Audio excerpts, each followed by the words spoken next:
말씀 요한 1서 4장 1절로 6절.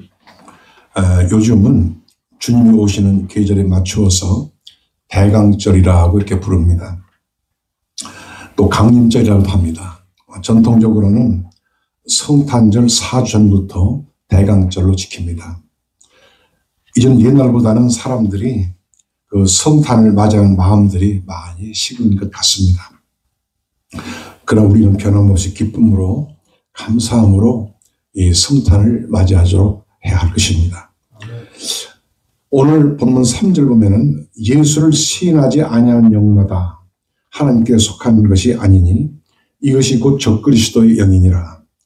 오리라 한 말을 너희가 들었거니와 이제 벌써 세상에 있느니라 말씀합니다. 과거도 현재도 주님의 탄생을 부인하거나 또는 그것을 약화시키려고 하는 그런 사람들이 있습니다. 영국에서 그리스도의 교회를 지독하게 반대하던 조셉 하트라는 사람이 있었는데요.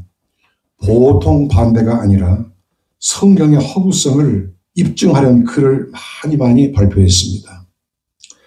철학자로서 그리고 뛰어난 문학적 재능을 가진 사람으로서 기독신앙을 반대하는 반박문을 집회하는 장소마다 찾아다니면서 뿌립니다. 그러니 은혜를 끼치는데 얼마나 그 회방꾼 노릇을 합니까? 그는 쉰네스 시의 공립학교에서 언어학을 가르쳤는데요. 하도 혈기방자하고 문제가 있어서 시민들이 다 모여서 공동회의를 열어서 그 사람을 학교에서 아예 쫓아버렸습니다. 그는 고향 런던으로 돌아와서도 계속해서 기독교 무용론에 관한 글을 썼습니다. 그러던 1757년 어느 날 역시 기독교 허구를 지적하기 위해서 이번에는 이웃에 있는 모라비안 교도들의 집회에 참석을 했습니다. 모라비안 교도들은 아주 뜨거운 사람들이에요. 유명한 요한 웨슬레도 모라비안 교도들의 집회에 참석해서 아주 뜨겁게 성령 체험하고 세계적인 전도자가 되었습니다. 자, 그날 설교자가 누군지는 모르지만 설교 본 말씀은 요한계시록 3장 10절 말씀이었습니다. 네가 나의 인내의 말씀을 지켰은즉 내가 또한 너를 지켜 시험의 때를 면하게 하리니 이는 장차 온 세상에 임하여 땅에 거하는 자들을 시험할 때라. 이런 말씀입니다. 그날의 설교는 조셉 하트의 마음을 쳤습니다. 참으로 놀랍게도 조셉 하트는 그 이름 없는 설교자의 설교에 의해서 41년 동안의 방자하고 오만한 생활을 청산했습니다. 집으로 돌아온 그는 그토록 반대하던 주님 앞에 지난날들의 죄를 다 회개하고 참회했습니다. 그리고 남은 생애를 주님 앞에 드렸습니다. 그 런던의 한 낡은 건물을 빌려서 평생 주 예수의 복음을 전하다가 1768년 임종했는데요. 그의 장례식에는 그 지역 인구의 거의 전부에 해당하는 2만 명이 참석을 했습니다. 조셉 하트는 은혜를 받고 나서 우리가 부르는 찬송 94장을 지었습니다. 1절 2절만 소개하면 예수님은 누구신가? 우는 자의 위로와 없는 자의 풍성이며 천한 자의 높음과 잡힌 자의 능력되고 우리 기쁨 대신에 예수님은 누구신가? 약한 자의 강함과 눈먼 자의 빛이시며 병든 자의 고침과 죽은 자의 부활되고 우리 생명 대신에. 이따가 설교 마치고서 우리 같이 찬송을 부를 것입니다. 그렇습니다. 믿음의 눈을 뜨면 예수님은 없는 자의 풍성이며 눈먼 자의 빛이시며 모든 왕의 왕이시며 우리의 영광이 되십니다. 과연 예수님은 어떤 분이시며 예수님은 무엇으로 이 땅에 오셨을까요? 첫째, 예수님은 우리와 같은 육체로 오셨습니다. 1절 2절에 사랑하는 자들아 영을 다 믿지 말고 오직 영들이 하나님께 속하였나 시험하라. 많은 거짓 선지자가 세상에 나왔음이니라.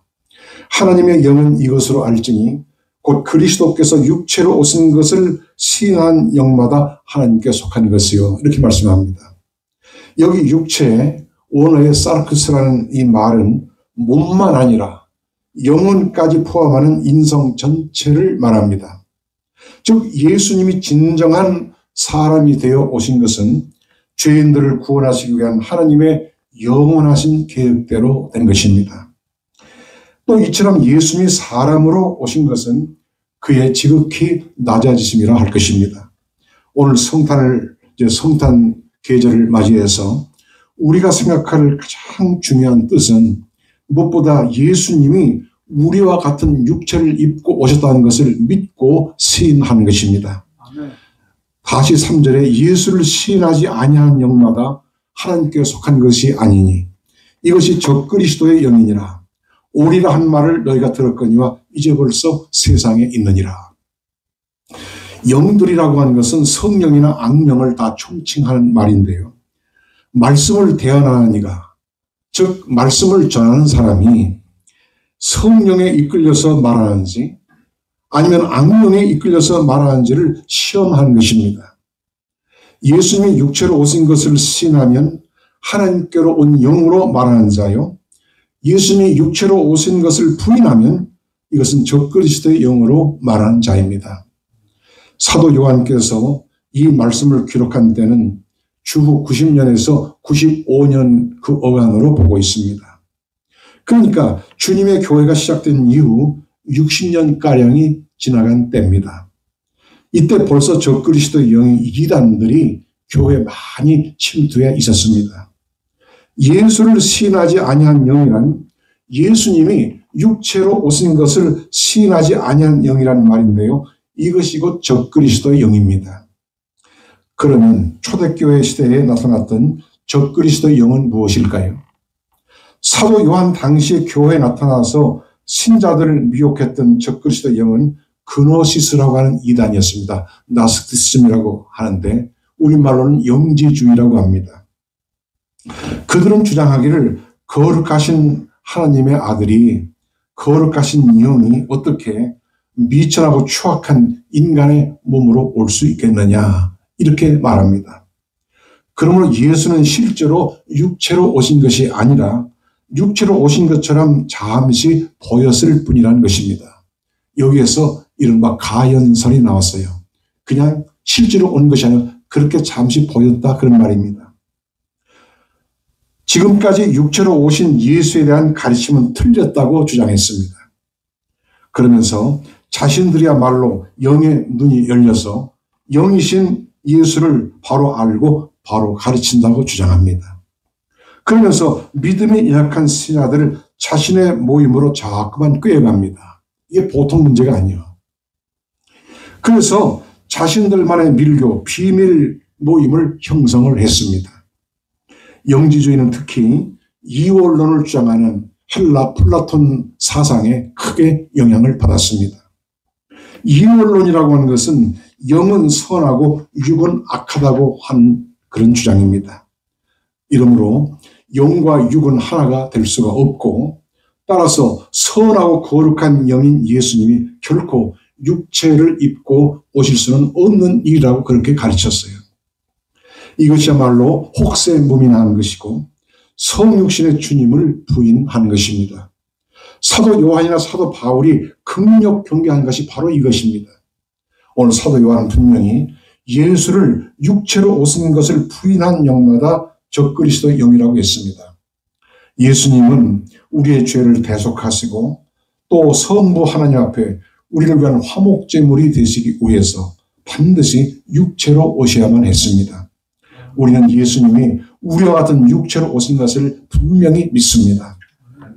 예수님이 육체로 오신 것을 기뻐하고 감사하는 것이 바로 성찬절의 뜻이에요. 요한복음 1장 1절에 태초에 말씀이 계시니라. 이 말씀이 하나님과 함께 계신 이 말씀은 곧 하나님이시라. 여기 말씀이 누굽니까? 바로 하나님의 아들 예수 그리스도이십니다. 요한복음 1장 14절에 말씀이 육신이 되어 우리 가운데 거하심에 우리가 그 영광을 보니 아버지의 독생자의 영광이요 은혜와 진리가 충만하더라. 영원하신 말씀이 육신을 입고 오신 것은 인간에 대한 하나님의 말할 수 없는 은총입니다. 육신으로 오신 예수님을 크게 기뻐하고 환영하고 영광 돌리는 여러분 되시길 바랍니다. 둘째로 예수님은 세상의 빛으로 오셨어요. 요한복음 1장 4절 5절에 그 안에 생명이 있었으니 이 생명은 사람들의 빛이라. 빛이 어둠에 비치되 어둠이 깨닫지 못하더라. 빛이 세상에 오셨는데 세상의 어둠이 얼마나 심했는지 빛을 깨닫지 못했어요. 그 빛을 받아들이지 않았다는 말씀입니다. 세상은 어둠을 즐기면서 계속 멸망의 길을 가고 있었습니다.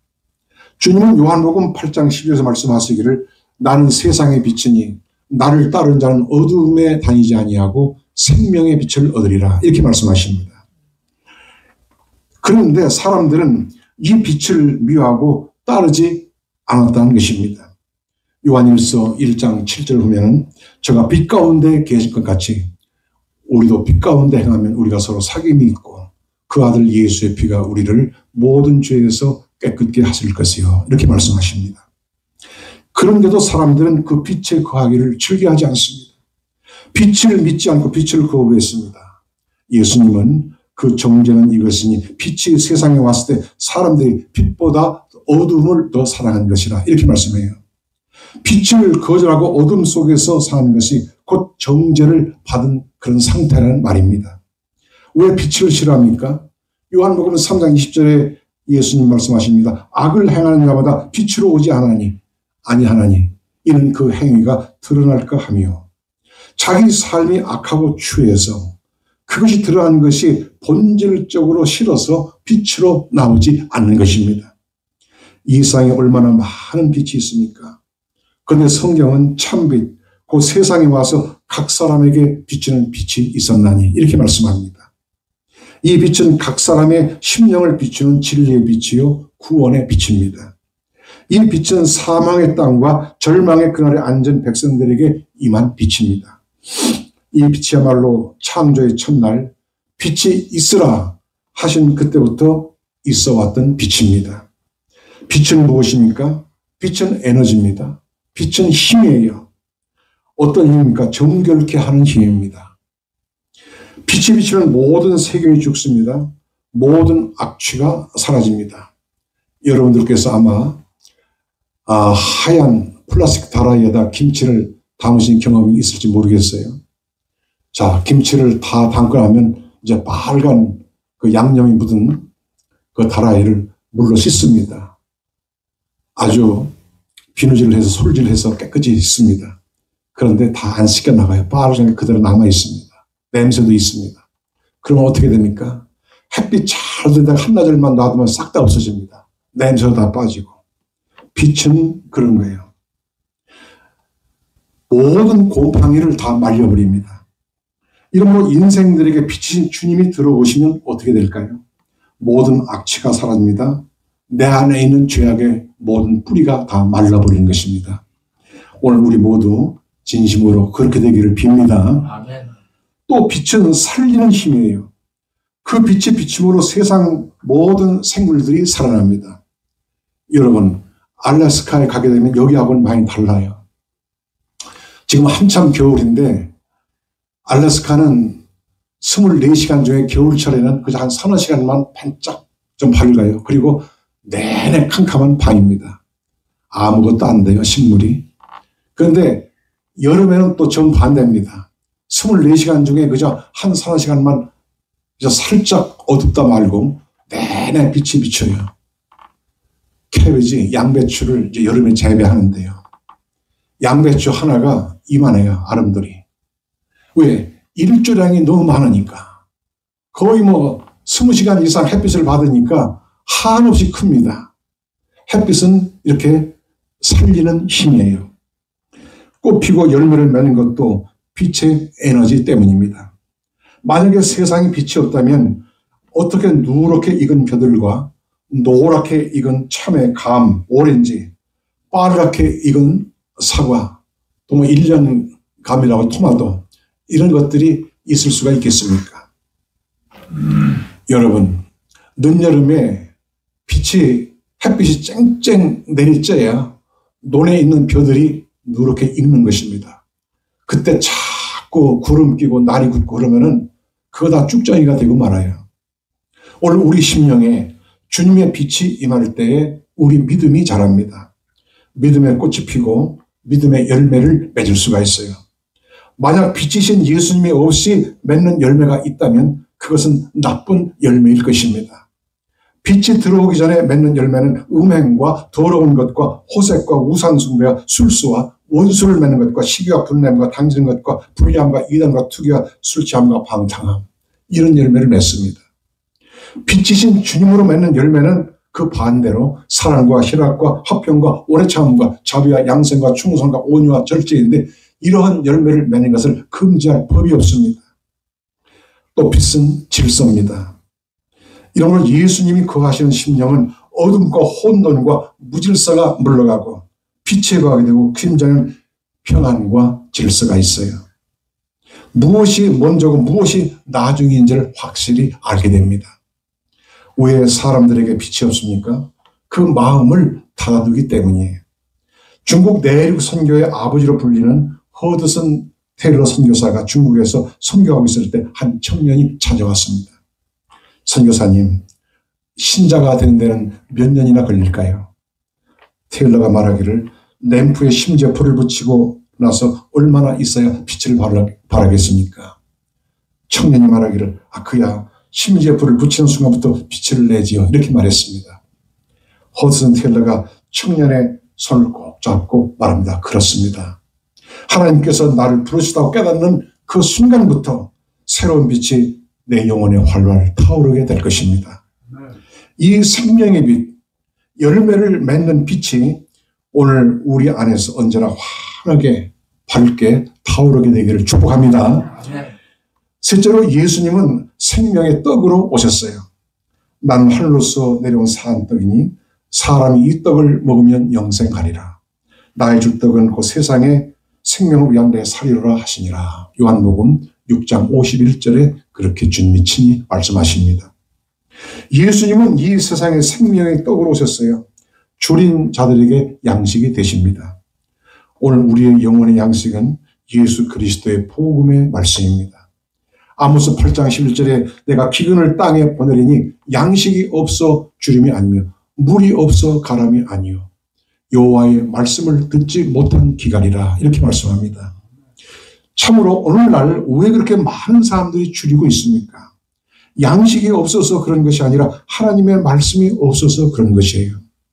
말씀이 육신을 입고 오신 예수 그리스도가 다시 그의 복음의 말씀으로 내 귀에 들려지고 내 영혼에 부어져야 하는 것입니다. 예수님이 없으니까, 그의 복음의 말씀이 없으니까 심령이 빈곤하고 공허한 것입니다. 이 세상 것으로는 나의 공허한 심령을 채울 수가 없어요. 내 심령을 채울 수 있는 것은 과거도 현재도 생명의 떡이신 주님의 말씀뿐입니다. 오늘도 예수님으로 배부름을 얻게 되기를 바랍니다. 예수 그리스도는 세상의 생명의 떡이 되시 오셨기 때문에 떡집이라는 뜻을 가진 베들레헴에서 탄생하셨어요. 오늘 또 말씀하지만 예수님은 요한복음 10장 10절에서 내가 온 것은 양으로 생명을 얻게 하고 더 풍성히 얻게 하는 것이라, 이렇게 말씀하십니다. 사람들이 왜 가난하게 살까요? 왜 굶주리며 살까요? 떡이 없기 때문이에요. 풍성한 영혼의 양식이 없이 살기 때문입니다. 그래서 육신도 가난한 것입니다. 지금도 생명의 떡이신 예수를 삶의 중심에 온전히 모시고 사는 사람들은 풍성하게 살아요. 주님으로 배부름을 얻기를 바랍니다. 영생의 떡이 있으면 육신의 떡도 있습니다. 오늘의 사람들은 너무나 많은 떡을 찾고 있어요. 참 생명의 떡을 도외시하고 다른 떡을 찾습니다. 그것은 부동산의 떡, 달러의 떡, 주식의 떡, 세상 향락의 떡, 이런 것들을 찾습니다. 끊임없이 먹음직도 하고 보암직도 하고 지혜롭게 할 만큼 탐스러워 보이는 그런 떡들을 찾습니다. 그러나 이런 것은 아무리 가져도 만족이 없습니다. 그것은 아무리 많아도 충분치 않아요. 그런 것은 늘 갈증을 갖게 합니다. 오늘도 우리 모두는 오직 생명의 떡으로 오신 주님 안에서 만족함을 누리는 가장 복된 성도들 되시기를 주님의 이름으로 축원합니다. 넷째로 예수님은 부활과 생명으로 오셨어요. 우리가 잘 아는 바와 같이 요한복음 11장 25절 26절 예수께서 가라사대 나는 부활이요 생명이 나를 믿는 자는 죽어도 살겠고 무릇 살아서 나를 믿는 자는 영원히 죽지 아니할 이것을 내가 믿느냐. 예수님은 오랫동안 어둠과 죽음과 절망이 지배하는 이 세상에 영원한 생명과 승리와 환희로 오셨습니다. 예수님은 이 땅에 오셔서 인류의 죄를 짊어지고 십자가에 죽으셨어요. 그러나 예수님은 친히 나는 부활이요 생명이라 선언하신 그대로 참으로 죽음에서 부활하신 것을 확실히 믿습니다. 주님의 부활은 죽었던 자가 잠시 살아나서 조금 더 산 그것이 아닙니다. 주님의 부활은 영광의 부활이요 다시는 죽지 않는 영생불사의 부활입니다. 예수님의 부활은 단순히 예수님 한 분만의 부활로 그치는 것이 아닙니다.